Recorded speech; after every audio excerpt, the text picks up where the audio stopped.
Hi everyone, welcome back to my channel. Thank you very much for the views on my recent video on a space for the Unbound. That means a lot for a growing channel like mine. So thank you very much. In this video, I'm gonna do a bit different. I'm gonna do a deep dive on the game itself because I feel like there's a lot of things to unpack. So I'm gonna make it into two sections, the game one and then the psychology part of it. In this video specifically, I'm gonna talk mostly on the game part itself because there are lots of things that we can talk about. So here we are. Oh, and by the way, this deep dive is going to be, this is not spoiler free, okay? So if you haven't played the game, I really encourage you to play the game itself or just watch my playthrough. You're already warned now, so feel free to watch. A Space for the Unbound is made by Mojiken Studio and Toge Productions, published by Toge Productions. The game itself is based on Indonesia in the 90s. If you've grown up in Indonesia during the 90s, there are lots of references and lots of moments to feel nostalgia with. So this deep dive video is mostly based on my interpretation, but also based on materials that I took from podcasts, which is in Bahasa Indonesia, which as well as references in the internet here and there. Of course, I've checked. If you think there's something that is not correct, please feel free to comment. And I will leave the resources in the description below. A Space for the Unbound take approximately 8 years to develop until the final game. This is corroborated by Dimas or Samit, which is the original creator of the game itself. Originally, how it came by, so Mojiken Studio, they were having a boot camp kind of thing, and where the people working there are undergoing a game development boot camp, and they came up with ideas.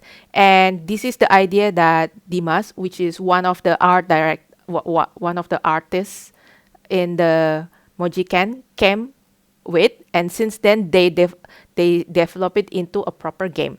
They had to add kind of like rework on the narrative around year 2021 because they feel like the story is not feeling very convincing or not complete, especially on the third chapter on Lulu. So if you see chapter 3 on Lulu, the part where the mechanism that resembles to Ace Attorney or Gyakuten Saiban, it was added quite recently. While we are in the topic of Lulu's chapter, if you see in the space dive, this is resembling like a courtroom where Lulu is the queen.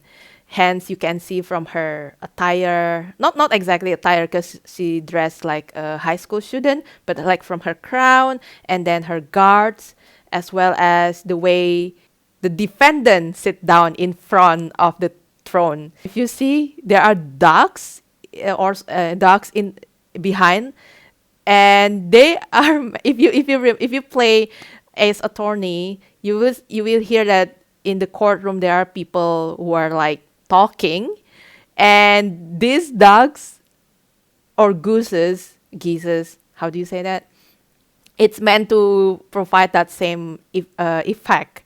So instead of using human beings, they use dogs as a crowd. Order!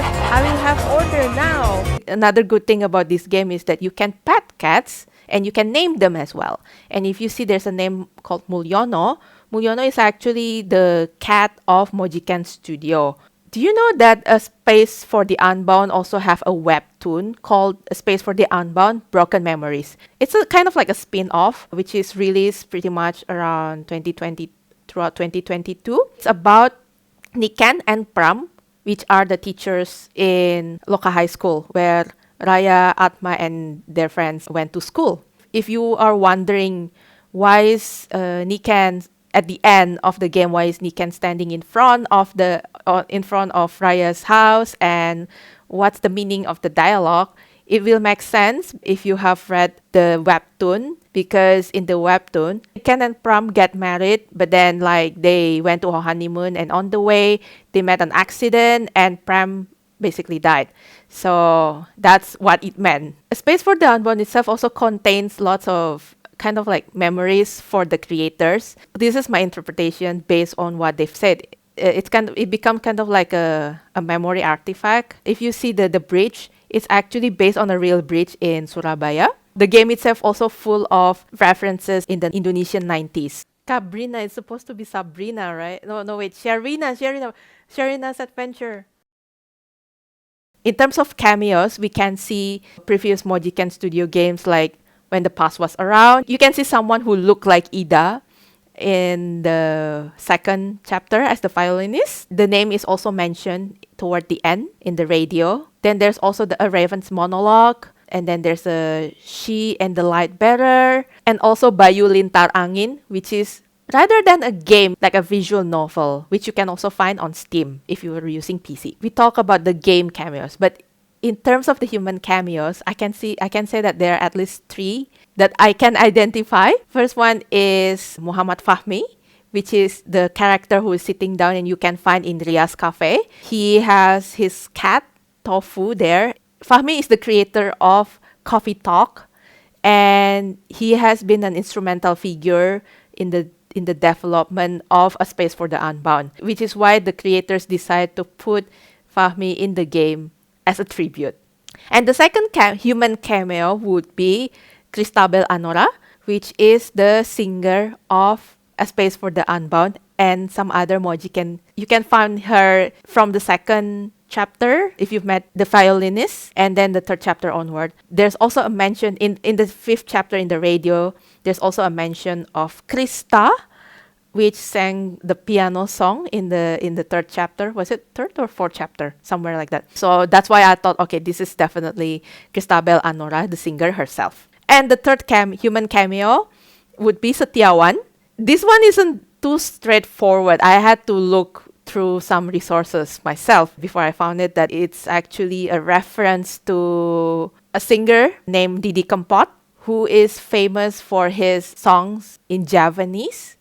And actually, if you do a space dive, he's been struggling with his wife, and his wife's name is Sri, which is kind of like taken from one of his popular songs, Minggat, which means run away. Even though the game is developed in Indonesia, the writers decide to write it in English instead of Indonesian. This is purely based on the simplicity of localization, because it would be easier, it would be more simpler if they start writing it from English and then localize to different languages, instead of if they create it in Indonesian and then if they decide to localize, because this is based on previous experience on creating She and the Light Bearer, where the creator Brigita Rena, she wrote it in Indonesian and then found out that due to the poetic language, it becomes a bit difficult to localize into English or other languages. Hence why they decide to start writing it from English. You will find some names of food like bakso mie, which is actually noodles with meatballs. This is also another popular food in Indonesia, like a street food kind. And then there's lokami, which is based on a popular, very famous instant noodle brand called Indomie. And the reason why they did not translate it as it is into English, let's say meatball with noodle, is just because for the reason why people don't translate ramen into noodles. So it's one way to introduce Indonesian food into international audience. And I want to close with the title itself, which is A Space for the Unbound.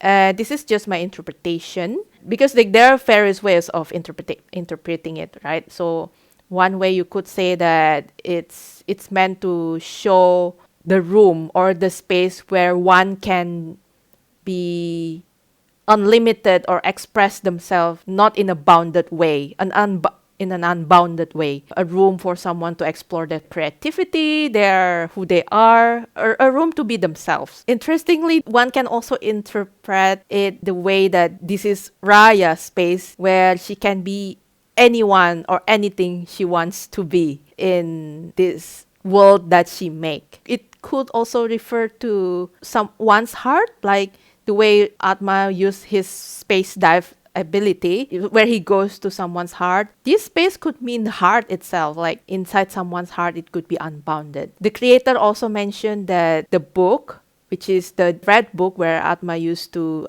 space dive, it's kind of like reference, like a journal or a diary where you will pour out your hearts and then you reflect on what happened. So that act of space diving, or even the book itself, refers to the act of journaling or diary. I hope you've enjoyed this. If you've learned something new, please type in the comment. If you haven't seen the gameplay itself, the best way is to play itself. But if you haven't, check out my gameplay. I will see you in the next video.